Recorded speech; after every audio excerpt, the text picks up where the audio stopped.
બનાસકાંઠા જિલ્લામાં વધુ એક પત્રકારે પત્રકારિત્વતાને કલંકિત કરતી ઘટના પ્રકાશમાં આવી છે, જેમાં અમીરગઢમાં નરેશ પટેલ નામના પત્રકાર વિરુદ્ધ છેડતીની ફરિયાદ નોંધાઈ હતી। જેમાં મળતી માહિતી મુજબ નરેશ પટેલ નામના પત્રકારે નશાની હાલતમાં એક મહિલાને હાથ પકડી બીભત્સ વર્તન કર્યું હોવાનો આક્ષેપ કરવામાં આવ્યો હતો। ઇકબાલગઢમાં રોડ ગામમાં પાણીની પાઇપલાઇનમાં ભાંગડ પડતા જેમાં એક ઠાકોર સમાજનો પરિવાર તેઓ રાત્રિ દરમિયાન પાણીની પાઇપલાઇન રિપેરિંગ કરી રહ્યા હતા। તે દરમિયાન નરેશ પટેલ નામના પત્રકારે પાણીની પાઇપલાઇનના મામલે પરિવારને પોલીસની ધાકધમકી આપી નશાની હાલતમાં અભદ્ર ભાષામાં ગાળો બોલી મહિલાનો હાથ ખેંચ્યો, જેથી પરિવારે સ્થાનિક પોલીસને જાણ કરી ફરિયાદ નોંધાવી હતી।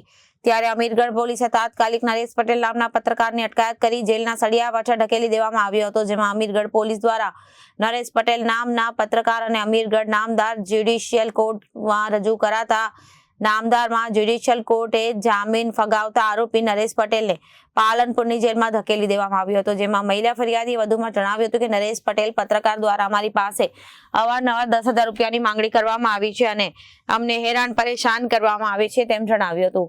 ઉલ્લેખનીય છે કે ઠાકોર સમાજની મહિલાનો હાથ ખેંચી તેની સાથે બેભત્સ વર્તન કરતા ઠાકોર સમાજમાં રોષ ભભૂકી ઉઠ્યો હતો। બીજી તરફ પટેલ સમાજમાં પણ અનેક પત્રકારત્વ અને કલંકિત કરે તેવી ઘટના પ્રકાશમાં આવતા એક સવાલ ઉઠવા પામ્યો છે। રિપોર્ટર ભરત પટેલ, જનાદેશ ન્યૂઝ, અમીરગઢ, બનાસકાંઠા।